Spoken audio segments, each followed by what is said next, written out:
Tayo'y manalangin. Sa ngalan ng Ama, ng Anak, at ng Espiritu Santo. Amen. Panalangin sa banal na mukha ni Jesus.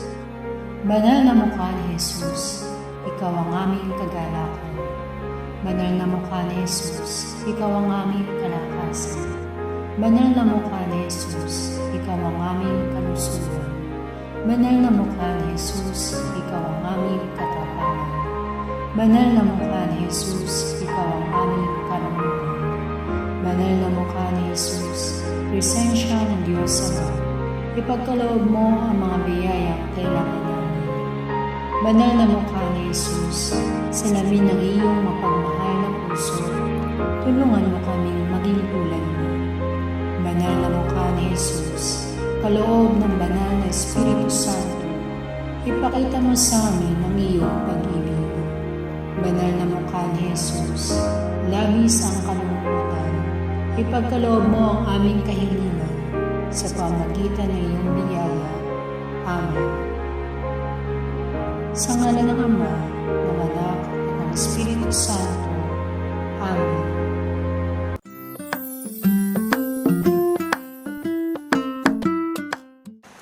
Magandang araw! Kamusta na kayo? Aming dalangin, nasa mabuti kayong kalagayan at puno ng pagpapala mula sa ating Panginoong Diyos. Marami na ba kayong natutunan sa Catechism ni Sis? Wow! Very good! Sana ang ating natutunan ay ating isapuso, isabuhay at ibahagi sa iba. Salamat sa inyong pagtangkilik sa Catechism ni Sis. At ngayon, sa huling episode ng ating programa, bago ang pasasalamat bukas, ay aking ipapakilala ang aming komunidad, ang Missionary Sisters of the Holy Face of Jesus, at ang buhay pagmamadre dito. Pero, bago ang lahat, siguraduhin i-like ang ating episode ngayon sa Facebook page at sa YouTube channel ng Catechism ni Sis. Okay po ba? Salamat po sa inyo. Sa episode natin ngayong araw, aking ibabahagi sa inyo ang bukasyon o tawag o buhay pagmamadre dito sa Missionary Sisters of the Holy Face of Jesus o MSHFJ. Ngunit bago ko umpisahan, nais ko munang ipakilala sa inyo ang aming komunidad ng MSHFJ. Nagsimula ang Missionary Sisters of the Holy Face of Jesus sa pamamagitan ng pinagsamang inspirasyon ng unang obispo ng Diocese ng San Pablo na si Pedro N. Bandigue, D.D. at ng isang madre na si Reverend Mother Mary Teresa Vicente, D.M., kung saan ang Obispo Bandigue ay humiling na magpadala ng mga madre mula sa kongregasyon ng Daughters of Mary, Mother of the Church. Ngunit dahil kakaunti pa ang mga madre noon at hindi sapat upang magpadala dito sa Laguna, si Mother Teresa kaya siya ay nag-alok ng tulong upang bumuo ng isang kongregasyon dito mismo sa Diocese ng San Pablo o dito sa Laguna. Ang bagong grupo ng mga madre ay ipapangalan sa Holy Face of Jesus na bunga ng pangangalaga ng Holy Shroud exhibit sa Katedral ng Manila. Nangyari ito noong 1976 o 45 years na ang nakakaraan.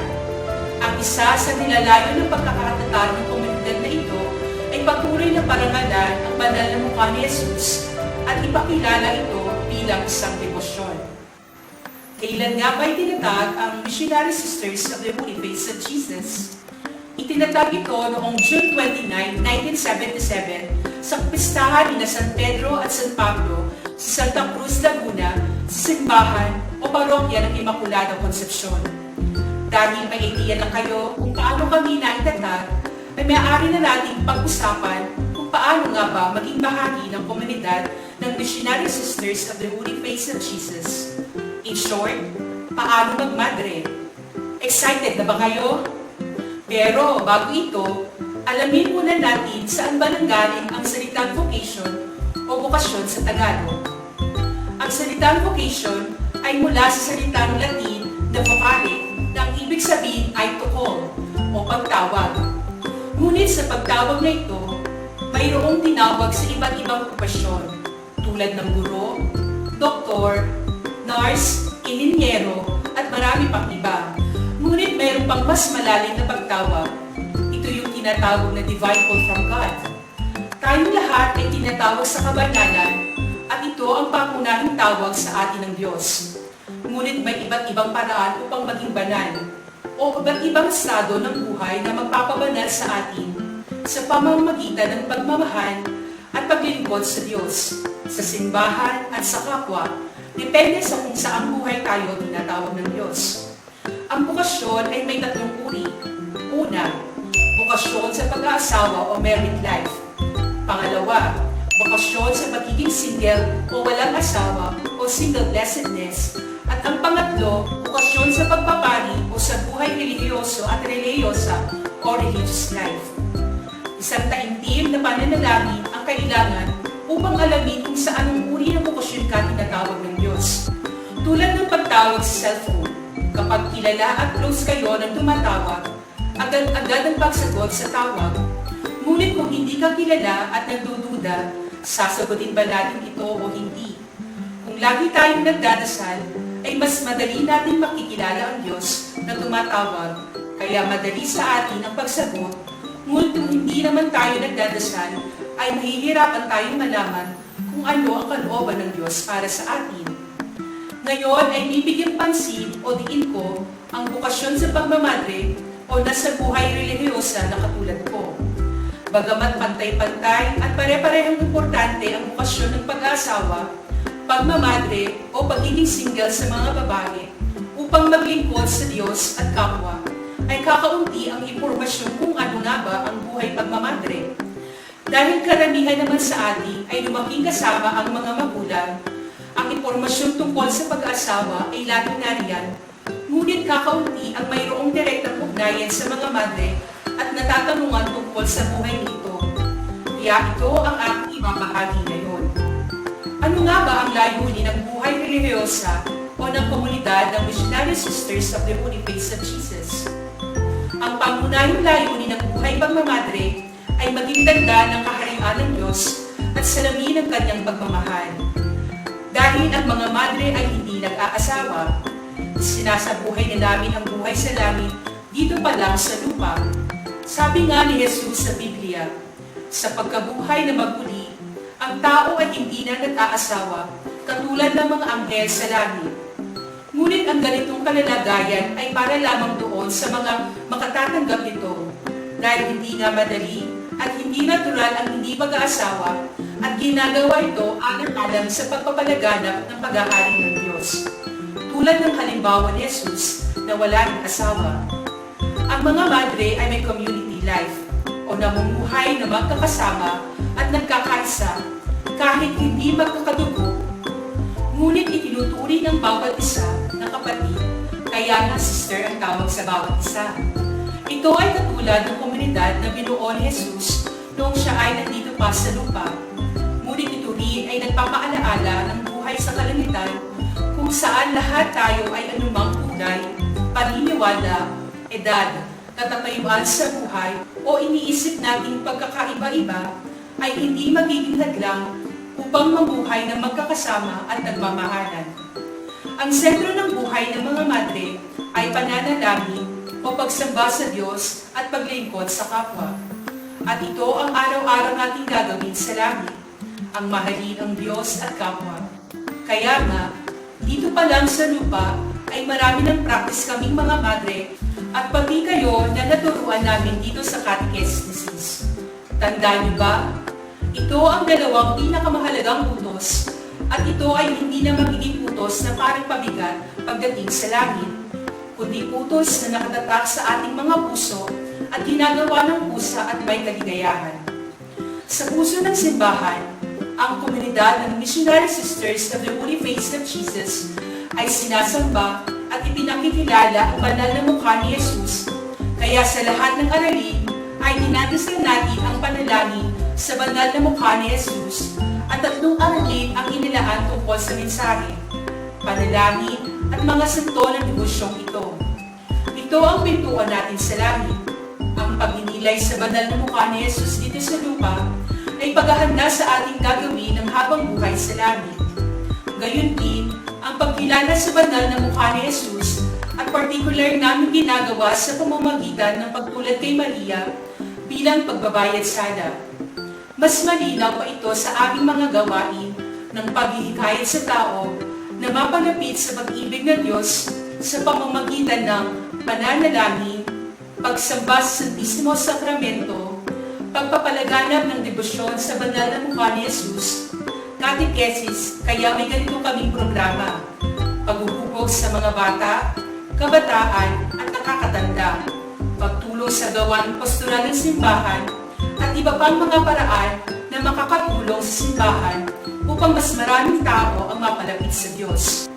Ano-ano nga ba ang mga stages o levels o proseso upang maging madre? Kapag ba pumasok na sa kumpento ay madre na agad? At sino-sino ang pwedeng magmadre? Maaaring tanggapin sa aming komunidad ang sinumang dalaga na may edad 18 hanggang 35 years old. Maaaring mas bata o mas matanda, depende sa mapag-uusapan, pero 18 to 35 ang kalimitan. Nakapagtapos ng grade 12, bininyagan at kinumpilang Katoliko at namumuhay ayon sa mga katuruan ng simbahan. Pasok ka ba sa mga nabanggit? O may kakilala ka? Baka gusto mo o nilang subukan o mas pagnilayan ang buhay pagmamadre. Kami ay nagbibigay ng Vocation Orientation Encounter na parang ganito. Pero mas malalim ang pagtatalakay at mayroon ding search key na kung saan ang isang naku-curious, nagnanais o pakiramdam niya ay tinatawag siya ng Diyos sa buhay relihiyosa ay maaaring manatili sa loob ng kumbento ng 3 hanggang 5 araw o mas higit pa upang subukan, damhin, tuklasin ang ginagawa ng mga madre sa loob ng kumbento at tunay na may experience at makasama kami sa pagdarasal, pagkain, gawaing bahay, pagmimisyon, pagsasaya o paglalaro at iba pa. Kapag ang dalaga ay desidido na pumasok, ngunit hindi pa pwede dahil nag-aaral pa o may inaasikaso pa bago pumasok, ay tinatanggap sila sa tinatawag na pre-aspirancy. Ang layunin nito ay alagaan ang isang kabataan na nagnanais pumasok sa buhay relihiyosa, tulungang masuri at mapalalim ang pagninilay ukol sa uri ng bukasyong kanilang tatahakin. Ang formal na pagtanggap o pagpasok ng kumbento ay tinatawag na aspirancy. Ito ang unang hakbang upang yakapin ang ninanais ng inyong puso. Ang stage na ito ay nagtatagal ng 1 taon. Ito ang panahon kung saan ang isang kandidata ay nag-a-adjust mula sa buhay sa labas patungo sa buhay relihiyosa. Pangalawa, post-residency.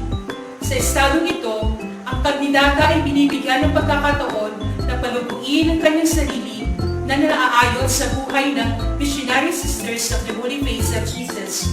Ang stage na ito ay nagtatagal ng 1 taon. Pangatlo, novitiate. Ito ay nagtatagal ng 2 taon.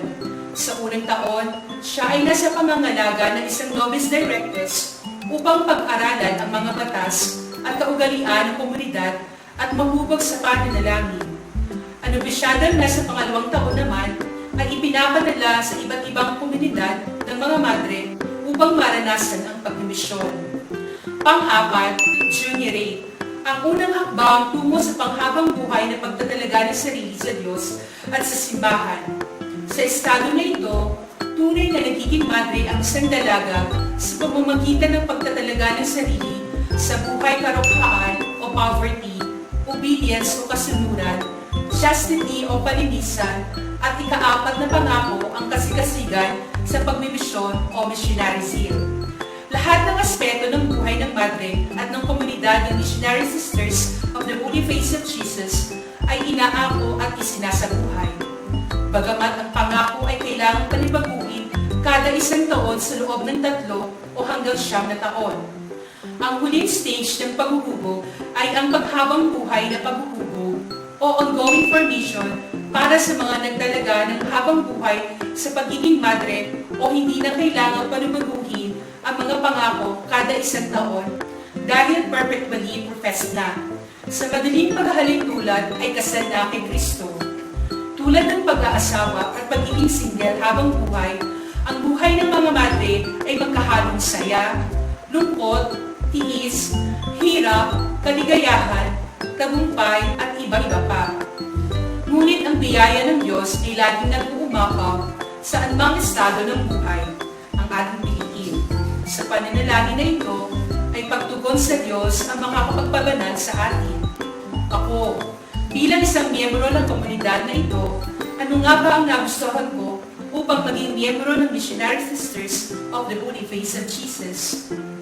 Una, ang kasimplihan ng buhay. Hindi man maganda ang aming bahay o may malalaking building, masaya pa din kami at kontento. Pangalawa, ang sama-samang nagdadasal. Kahit na maraming distraksyon mula sa labas, lalo na pag nagdadasal, hindi kami nagpapatinag upang magdasal para sa buong simbahan. Pangatlo, ang tulong-tulong sa mga gawain tulad ng pagluluto, paglilinis, at iba pa, masaya pa din kami ginagawa ito.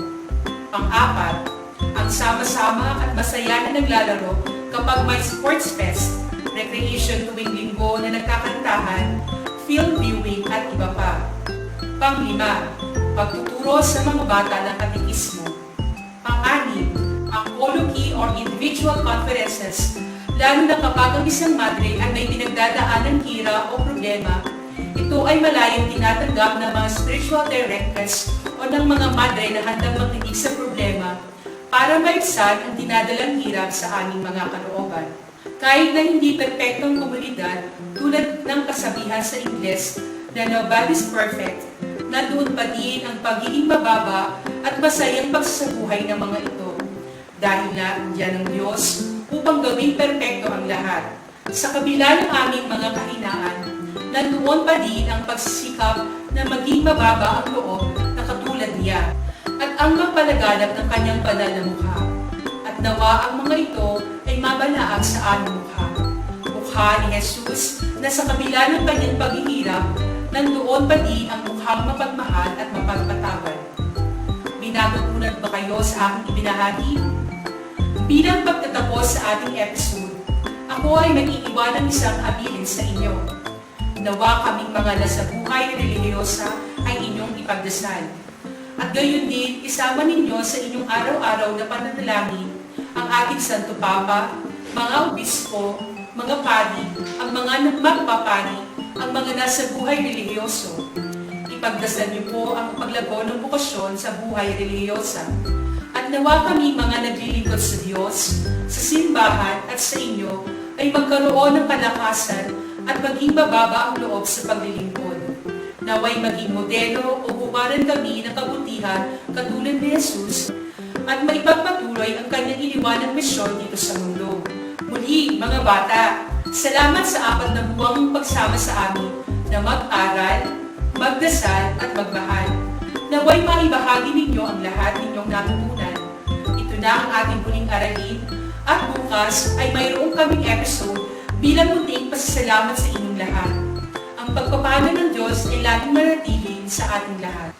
Sa pagtatapos ng ating episode, sama-sama nating awitin ang awiting pinamagatang Will Follow You bilang pangwakas na awit. Alalahanin natin na tayo ay nasa presensya ng Diyos. Sa ngalan ng Ama at ng Anak at ng Espiritu Santo. Amen.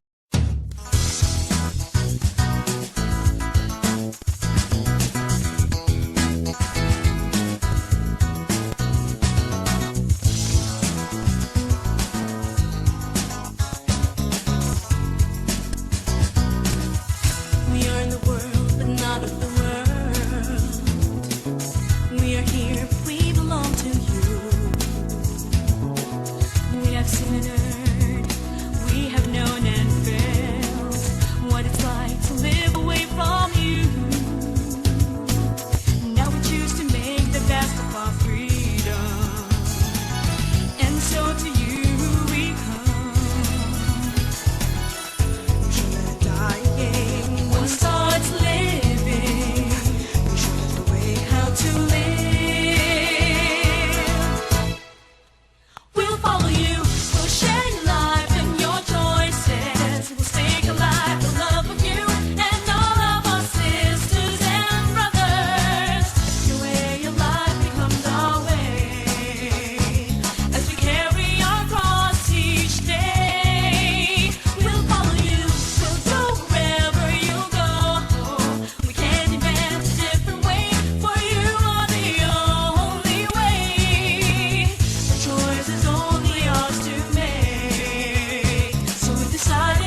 its fullness, its living self-giving, just like the way how you live. But the lies around us tell us to live only for ourselves and no one else.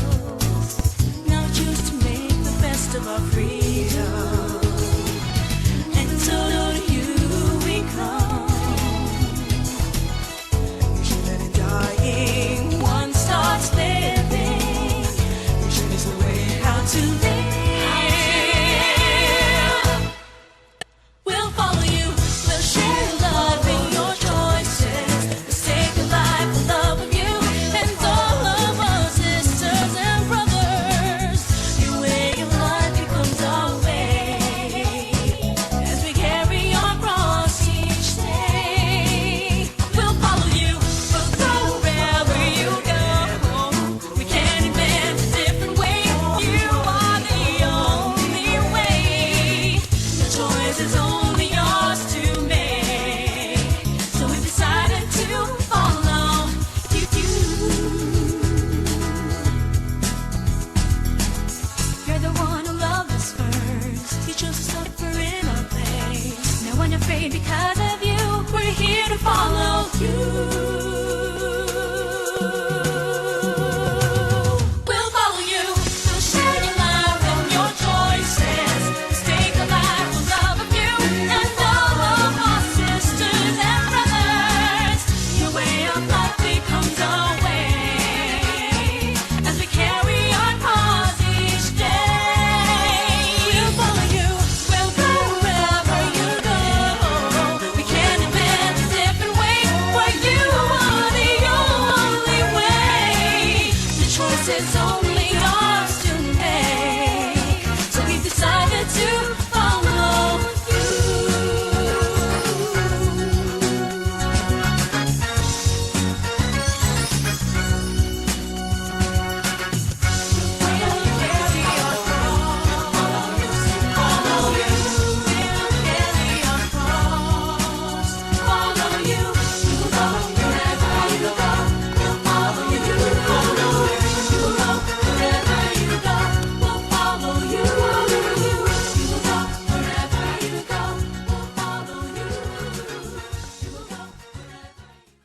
Sa ngalan ng Ama, at ng Anak, at ng Espiritu Santo. Amen.